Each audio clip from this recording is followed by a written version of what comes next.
Welcome back guys. आज हम class 12 biology के चैप्टर 7 का पार्ट 6 पढ़ेंगे। ये वाली वीडियो यार बहुत टाइम बाद आ रही है। उसका जो रीज़न है वो ये है कि मेरे अपने खुद के भाई की शादी थी, ठीक है, घर में शादी थी, तो इस वजह से मैं बिजी था। तो अब मैं यहाँ मतलब फ्री हूँ, तो अब कंटिन्यूसली जो है यहाँ पे वीडियोस बनाऊंगा। और इवोल्यूशन जो चैप्टर है यार ये बहुत लंबा खींच चुका है, इसको जल्दी जल्दी अपने को कंप्लीट करना है, ठीक है। बाकी क्लास 11th भी रह रही है, तो थोड़ा स्पीड बढ़ाते हैं और जल्दी इसको खत्म करते हैं। तो इस वीडियो में हमें पढ़ना है चैप्टर 7 जो कि इवोल्यूशन है, उसके पार्ट 6 को, जो कि है बायोलॉजिकल इवोल्यूशन के बारे में। अब बायोलॉजिकल इवोल्यूशन का मतलब क्या होता है? इसमें क्या होता है? Change in properties of A group of organism over the course of generation. जो ग्रुप ऑफ ऑर्गेनिज्म है उनकी जो प्रॉपर्टीज है उसमें क्या होता है? चेंज आता जाता है over the course of generation. मतलब जैसे कि जनरेशन है, इससे नेक्स्ट जनरेशन आई, फिर नेक्स्ट जनरेशन आई, तो इस बीच क्या होगा? जनरेशन टू जनरेशन जो प्रॉपर्टीज हैं, जो कैरेक्टरिस्टिक्स है किसी लिविंग ऑर्गेनिज्म की, वो चेंज होती जाती है, ठीक है। तो वही बायोलॉजिकल इवोल्यूशन होता है। तो पहले बात करते हैं इवोल्यूशन बाय नेचुरल सिलेक्शन। अब जब आप इवोल्यूशन बाय नेचुरल सिलेक्शन की बात कर रहे हो तो इसमें सर्वाइवल ऑफ द फिटेस्ट की भी बात आती है। मतलब ये डार्विन ने बोला था ना कि अगर कोई स्पीसीज फिट है तो वो सर्वाइव कर जाएगी, तो सर्वाइवल ऑफ द फिटेस्ट ये नेचुरल सिलेक्शन के अंदर आता है। मतलब इवोल्यूशन होने का एक तरीका क्या है?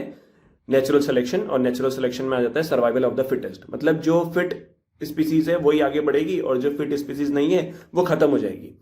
फिट का मतलब यहां पे क्या होता है कि जो जितने ज्यादा प्रोजेनी प्रोड्यूस कर सके। अगर एक ये स्पीसीज है और एक ये स्पीसीज है, ये स्पीसीज 10 प्रोजेनी प्रोड्यूस कर रही है, ये स्पीसीज 2 प्रोजेनी प्रोड्यूस कर रही है, तो ये क्या हो जाएगी? फिट। जो ज्यादा प्रोजेनी प्रोड्यूस करेगा वही फिटेस्ट होता है, ठीक है। तो वही क्या होता है? आगे सेलेक्ट हो जाता है, मतलब वही इवोल्यूशन में आगे बढ़ जाता है, और जो फिट नहीं रहता वो खत्म हो जाता है। तो evolution by natural selection in a true sense would have started when cellular form of life with difference in metabolic capability originate on earth. अब उसने क्या बोला? Evolution by natural selection in a true sense would have started. कब start होता है? When a cellular form of a life, जो unicellular organism होते हैं, ठीक है, जिनकी डिफरेंट मेटाबॉलिक कैपेबिलिटी होती है, वो अर्थ में ओरिजिनेट करते हैं। डिफरेंट मेटाबॉलिक कैपेबिलिटी का मतलब है कोई किसी तरीके से अपनी प्रोसेसेस को कर रहा है, कोई किसी तरीके से अपनी केमिकल प्रोसेस को कर रहा है जो उस लिविंग ऑर्गेनिज्म के अंदर हो रही है। The essence of Darwin theory about evolution is natural selection. तो डार्विनियन थ्योरी जो है वो नेचुरल सिलेक्शन के ही नेचुरल सिलेक्शन पे ही बेस्ड है। और नेचुरल सिलेक्शन का मतलब क्या है? Survival of the fittest. The rate of appearance of new species is linked to the life cycle और द लाइफ स्पैन। अब जो कोई भी new form of life appear हो रही है वो लिंक्ड होती है किससे? लाइफ साइकिल या life span of the living organism से। जैसे एग्जांपल देखते हैं, microbe that divide fast have the ability to multiply and become million of individual within hours। जो माइक्रो ऑर्गेनिज्म होते हैं वो आप जानते हो बहुत तेजी से डिवाइड करते हैं और कुछ ही आवर्स में वो मिलियंस में हो जाते हैं। अब अ कॉलोनी ऑफ बैक्टीरिया, एक से ए, ठीक है, ए एक बैक्टीरिया की कॉलोनी है, growing on a given medium, एक पर्टिकुलर मीडियम में जो ग्रुप ए या कॉलोनी ए की बैक्टीरिया है वो ग्रो कर रही थी, have build in variation in a term of ability to utilize a feed component. Build in variation का मतलब क्या है कि जो, देखो ऐसे समझते हैं, ये जो ए कॉलोनी है, इस ए कॉलोनी में क्या है? एक बिल्ड इन वेरिएशन है। मतलब इसके अंदर अपना खुद का एक कोई कैरेक्टरिस्टिक्स है, कोई प्रॉपर्टीज है, ठीक है।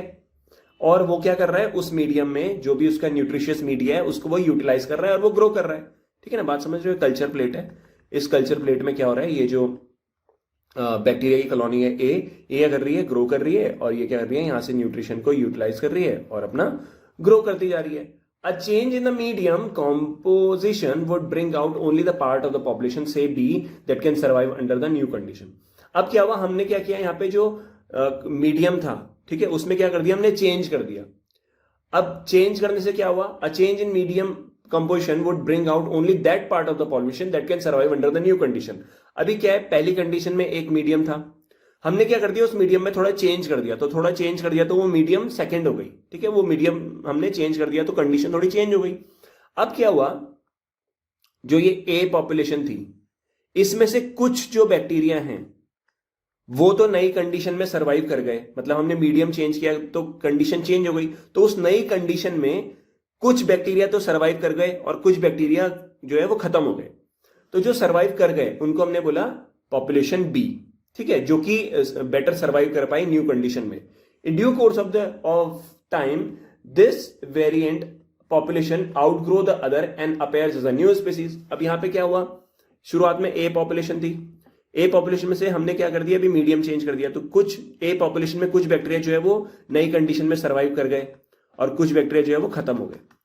तो जो खत्म हो गए वो तो खत्म हो गए ना, अब जो सर्वाइव कर गए वो एक तरीके से क्या हो गए, अपेयर हो गए as a new species.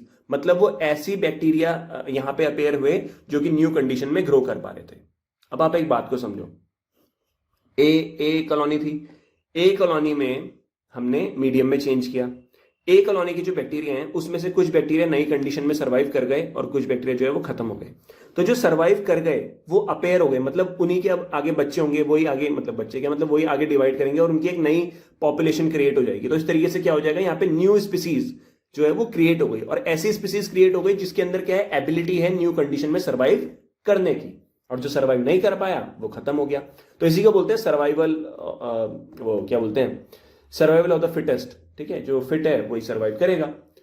This would happen with in days. अब यहां पे जो बैक्टीरिया की नई स्पीसीज क्रिएट हुई है वो तो कुछ ही दिन में क्रिएट हो गई ना। For the same thing to happen in a fish or fowl will take million of years as life span of these animals are in years. हमने ऊपर एक लाइन पढ़ी थी कि जो इवोल्यूशन होता है, ये rate of appearance of new species, new form of life जो है वो लाइफ स्पैन या लाइफ साइकिल पे डिपेंड करता है। तो जिसकी जितनी छोटी लाइफ स्पैन होगा वो उतनी जल्दी क्या करता है, इवॉल्व करता है। जैसे बैक्टीरिया यहाँ पे क्या कर गया, इवॉल्व कर गया। बट यही कंडीशन अगर आप किसी फिश या फाउल के लिए रखोगे तो उसमें मिलियन ऑफ ईयर्स लग जाएंगे, क्योंकि इनकी लाइफ स्पैन जो रहती है वो ईयर्स में रहती है। ठीक है, here we say that fitness of B is better than the A under the new condition। तो वहां पे हमने क्या देखा, जो B है वो ज्यादा बेटर सर्वाइव कर पाया न्यू कंडीशन में as compare to A। Nature selects for fitness, इसका मतलब नेचर जो है वो सेलेक्ट करता है फिटनेस को, मतलब जो फिटेस्ट इंडिविजुअल है, ऑर्गेनिज्म है, वही सर्वाइव करते हैं। One must remember that so called fitness is based on characteristic which are inherited. अब जो फिटनेस की हम बात करें कि ये स्पीसीज फिट है इसलिए सर्वाइव कर रही है, तो ये जो फिटनेस है बेसिकली क्या है, कैरेक्टरिस्टिक्स है। ठीक है, कोई इंडिविजुअल कोई स्पीसीज जो है वो बेटर सर्वाइव कर पा रही है किसी न्यू कंडीशन में, तो इसका मतलब क्या है कि उसके अंदर ऐसी कैरेक्टरिस्टिक्स है जो उसको हेल्प कर रही है उस कंडीशन में सर्वाइव करने के लिए। तो ये जो प्रॉपर्टीज होती है किसी भी लिविंग ऑर्गेनिज्म के अंदर वो किससे आती है, वो इनहेरिट होती है उसको अपने पेरेंट से। Hence there must be a genetic basis of getting selected and to evolve. इसका मतलब कोई स्पीसीज अगर सेलेक्ट होती है, मतलब नेचुरल सिलेक्शन उसका होता है और वो इवॉल्व कर जाती है, तो इसका मतलब क्या हुआ, उसका कोई ना कोई जेनेटिक बेसिस है।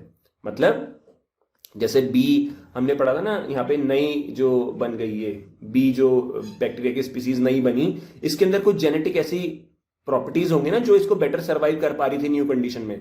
तो इसका मतलब क्या है कि ये जो भी प्रॉपर्टीज, जो भी कैरेक्टरिस्टिक्स हैं जो उस लिविंग ऑर्गेनिज्म को नई कंडीशन में सर्वाइव करने में हेल्प करती है, उसका जेनेटिक बेसिस है। ठीक है, another way of saying the same thing is that some organism are better adapted to survive in and in an otherwise hostile environment। तो इसको हम एक और तरीके से क्या बोल सकते हैं कि कुछ ऑर्गेनिज्म जो है वो बेटर सर्वाइव कर पाते हैं हॉस्टाइल इन्वायरमेंट में, मतलब जो थोड़ा मुश्किल इन्वायरमेंट होता है उसको सर्वाइव कर पाते हैं। क्यों? Because they have a characteristics to better survive in that condition. Adaptive ability is inherited. तो ये जो अडेप्टिव एबिलिटी है क्या हुई है, इनहेरिट हुई है। इनहेरिट मतलब ये वो पिछली जनरेशन से उस पर आई है। It has the genetic basis, तो इसका जेनेटिक बेसिस है obviously. Fitness is the end result of the ability to adapt and get selected by nature. तो फिटनेस क्या है, एंड रिजल्ट है of the ability to adapt and get selected by nature. मतलब natural selection की बात हम कर रहे हैं तो उसमें सर्वाइवल ऑफ द फिटेस्ट आता है। जो स्पीसीज बेटर सर्वाइव कर जाती है उस कंडीशन में वही सिलेक्ट होती है और वही इवॉल्व भी करती है। तो वही चीज यहां पे लिखी है। अब आता है ब्रांचिंग। इससे पहले यार प्लीज अगर अभी तक लाइक नहीं किया चैनल को, और चैनल को कह रहा है यार वीडियो को, और शेयर भी कर देना। ठीक है, अगर वीडियो आपको अच्छा लग रहा है तो।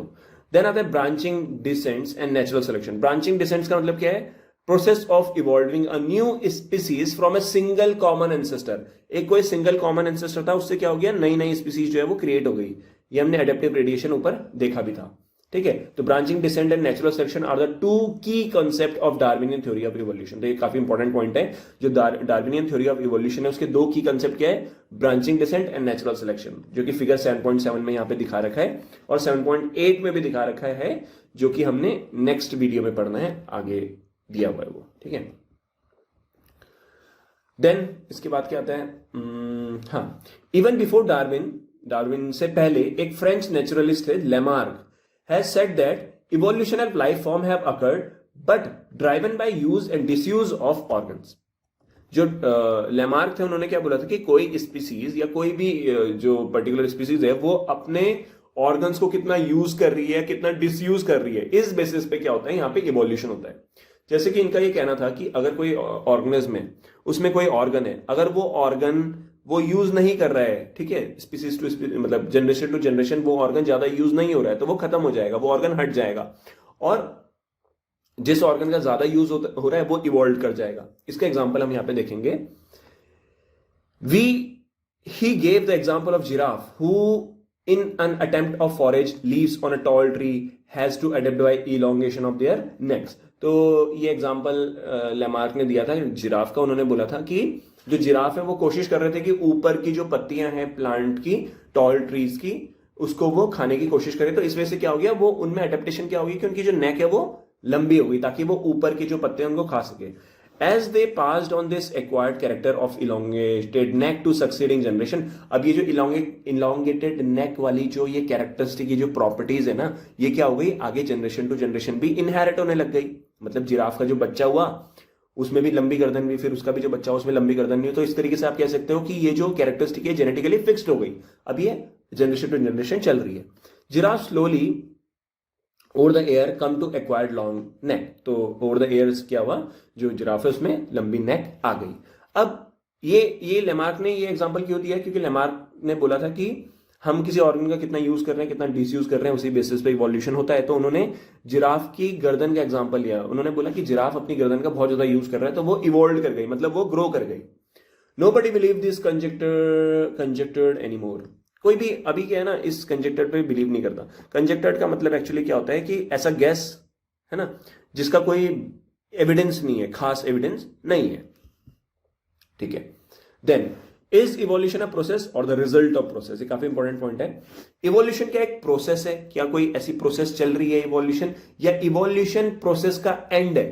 समझ रहे हो ना, जैसे कि प्रोसेस हुई, इसके बाद कोई नई स्पीसीज आ गई, तो क्या ये इवोल्यूशन है, ये जो प्रोसेस चल रही है ये इवोल्यूशन है? The word we see in animate and animate is only the success stories of evolution. तो अपने आसपास देखते हैं कोई इन एनिमेट मतलब आप देखते हो अपने आसपास इन एनिमेट भी हैं, एनिमेट भी है। इन एनिमेट मतलब नॉन लिविंग और एनिमेट मतलब लिविंग, ये सारे आप देख रहे हो। तो ये सब कैसे आए? Because of success story of evolution. When we describe the story of this world, we describe evolution as a process। तो जब हम वर्ल्ड की स्टोरी को डिस्क्राइब करते हैं तो हम बोलते हैं इवोल्यूशन एक प्रोसेस है। On the other hand when we describe the story of life on earth, अर्थ में जो लाइफ है, ठीक है, आज हम इतनी बायोडाइवर्सिटी देख रहे हैं, तो हम क्या बोलेंगे? we treat evolution as a consequence of process called natural selection। तो अब हम यहां पे बोल रहे हैं इसको कि ये जो इवोल्यूशन है वो क्या है? कॉन्सिक्वेंस ऑफ प्रोसेस है, मतलब रिजल्ट है किसी प्रोसेस का, ठीक है। और ऊपर हमने बोला कि इवोल्यूशन एक प्रोसेस है। तो अलग अलग तरीके से उसको हम बोल सकते हैं। We are still not very clear whether to regard evolution and natural selection as processes or end result of unknown process, ठीक है। अभी हम इसमें क्लियर नहीं है कि जो नेचुरल सिलेक्शन या जो इवोल्यूशन है वो प्रोसेस है या किसी अननोन प्रोसेस का कोई रिजल्ट है। तो it is possible that the work of Thomas Malthus on population influence Darwin. ये इंग्लैंड के एक नेचुरलिस्ट थे थॉमस मेल्थस। इन्होंने पॉपुलेशन पे कुछ थ्योरीज दी थी, ठीक है। तो उन्होंने जो थ्योरी दी थी पॉपुलेशन पे, उसकी वजह से डार्विन जो है वो क्या भाई इन्फ्लुएंस हुए, ठीक है। इन्फ्लुएंस मतलब उन पे प्रभाव पड़ा इस चीज का, ताकि तब उन्होंने यहाँ पे ये स्टडीज वगैरह करी। तो natural selection is based on certain observation which are factual. अब नेचुरल सिलेक्शन जो है वो क्या है? किसी ऑब्जर्वेशन पे बेस्ड है। For example natural resources are limited. आप जानते हो नेचुरल रिसोर्सेज जो है वो लिमिटेड है, मतलब जगह लिमिटेड है, अर्थ में खाना लिमिटेड है। तो क्या बोला उसने? For example natural resources are limited, population are stable in size except for seasonal influence. अब ऐसा बोला गया कि नेचुरल रिसोर्सेज तो लिमिटेड है। आप जानते हो कोई भी, जैसे देखो ये एक इकोसिस्टम है, इस इकोसिस्टम की ना केयरिंग कैपेसिटी होती है, ठीक है। इसको हम पढ़ेंगे आगे, मतलब मैंने वीडियो तो बना रखा है इस पे इकोलॉजी में। तो ये जैसे कोई जंगल है मान लो, तो इस जंगल की एक कैरिंग कैपेसिटी है। कैरिंग कैपेसिटी का मतलब कि ये ऐसा मान लो ये 50 हिरन को जो है वो अच्छे से रख सकता है, तो 50 हिरन की अच्छे से केयर कर सकता है, तो ये क्या होगा, केयरिंग कैपेसिटी हो जाएगी उस जंगल की। क्यों? क्योंकि 50 हिरन के लिए वहां पे खाना है ना, 50 हिरन के लिए वहां पे रहने के लिए जगह है, तो वो उसकी एक क्या है, लिमिट है, लिमिट कि वहां पे इतने रह सकते हैं, तो वो केयरिंग कैपेसिटी होती है, ठीक है, किसी भी इकोसिस्टम की। तो ऐसा क्यों होता है कि लिमिट होती है हर चीज की, कि इतने ही लोग यहां पे रह सकते हैं। क्यों? बिकॉज रिसोर्सेज क्या होते हैं, लिमिटेड होते हैं। खाना लिमिटेड है, खाना लिमिटेड है, और रहने की जगह लिमिटेड है, ये सारी, पानी लिमिटेड है ना, रिसोर्सेज लिमिटेड है। इस वजह से पॉपुलेशन कभी भी क्या हो सकती है, बहुत ज्यादा ग्रो नहीं कर सकती। पॉपुलेशन जो है वो बहुत ज्यादा ऐसे ग्रो नहीं कर सकती। क्यों? क्योंकि रिसोर्सेज क्या है, लिमिटेड है। और जब रिसोर्सेज लिमिटेड होते हैं तो आपस में कंपटीशन होता है स्पीसीज के बीच में। जब भी कंपटीशन होता है तो स्पीसीज होती है वो कभी बढ़ती नहीं है, पॉपुलेशन जो है वो बढ़ती नहीं है, वो स्टेबल रहती है। तो क्या बोला यहाँ पे, for example natural resources are limited, population are stable in size except for seasonal influence. जब भी सीजनल इन्फ्लुएंस होता है, मतलब कभी बहुत ज्यादा गर्मी हो गई, बहुत ज्यादा ठंडी हो गई, या बाढ़ आ गई, या कुछ हो गया, उसकी वजह से क्या होता है, पॉपुलेशन चेंज होती है, ना तो स्टेबल ही रहती है। Member of A population very in characteristics. अब जो किसी पॉपुलेशन के मेंबर्स होते हैं उनकी कैरेक्टरिस्टिक्स क्या रहती है, वेरी करती है। In fact no two individual are alike even though they look superficially similar. अब आप देखते हो कि किसी पॉपुलेशन में कोई मेंबर्स हैं, ये मेंबर है, ये मेंबर है, ये सुपरफिशियली मतलब बाहर से देखने में तो एक जैसे दिखेंगे, बट लेकिन इनके अंदर कुछ कैरेक्टरिस्टिक जो कि वो अलग हो सकती है ना। Most of variation are inherited. अब जैसे ये है यहाँ पे बहुत सारी ये मेंबर्स हैं किसी पॉपुलेशन के, तो क्या हो गया, इसके अंदर कुछ कैरेक्टरिस्टिक्स आ गई, इसके अंदर कुछ कैरेक्टरिस्टिक्स हैं, दिखने में तो एक जैसे हैं, बट लेकिन इनके अंदर क्या है, कैरेक्टरिस्टिक्स जो है वो अलग अलग है। और वो कैरेक्टरिस्टिक्स कैसे आई, due to inheritance previous generation से। The fact that theoretically population size will grow exponentially if everybody reproduce maximally. Exponentially मतलब बहुत तेजी से जो है पॉपुलेशन ग्रो कर जाएगी अगर कोई पॉपुलेशन मैक्सिमली रिप्रोड्यूस करे, बहुत ज्यादा, बहुत मैक्सिमम पोटेंशियल से रिप्रोड्यूस करे। This fact can be seen in growing bacterial population and the fact that population size in reality are limited.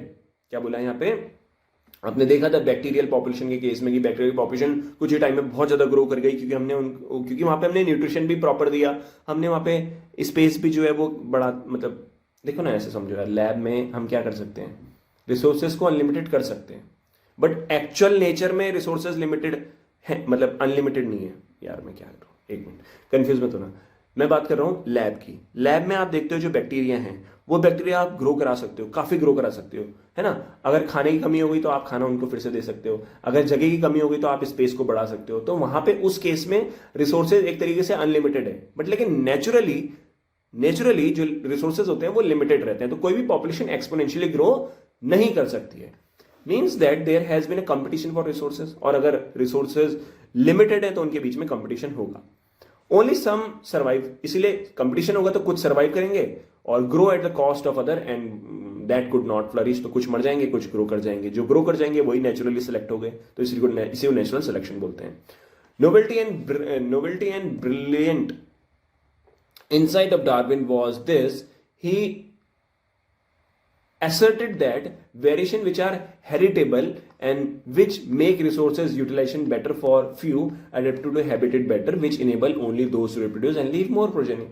तो जो डार्विन है उन्होंने एक बात बोली कि अगर ये कोई पॉपुलेशन ए है, ठीक है, ये पॉपुलेशन ए है और इसके अंदर कोई ऐसी एबिलिटी है कि वो बेटर सर्वाइव कर पाती है उस कंडीशन में, तो वो क्या करेगी, ग्रो भी करेगी, वो रिप्रोड्यूस भी करेगी और मोर प्रोजेनी को प्रोड्यूस भी करेगी। तो ये स्पीसीज सेलेक्ट हो जाएगी और ये मान लो बी स्पीसीज है, ये बेटर अडेप्ट नहीं हो पाई उस पर्टिकुलर एनवायरमेंट में, तो ये खत्म हो जाएगी। Hence for a period of time or many generation survivors will leave more progeny and that would be a change in population characteristics and hence new form appears to arise. तो ये जो B है ये खत्म हो गई, एक example लेके कह रहा हूं, और जो ए है ये ग्रो कर गई और फिर इनके और जनरेशन क्या हो गए, बहुत सारे और स्पीसी, बहुत सारी और प्रोजेनी क्रिएट होंगे और ऐसे बहुत सारे जो हो जाएंगे, ए वाले जो पॉपुलेशन है वो ग्रो कर जाएगी और इस तरीके से नई जो स्पीसीज है वो अराइज हो जाएगी और जो पुरानी थी वो खत्म हो जाएगी, बिकॉज वो सर्वाइव नहीं कर पाई बेटर उस कंडीशन।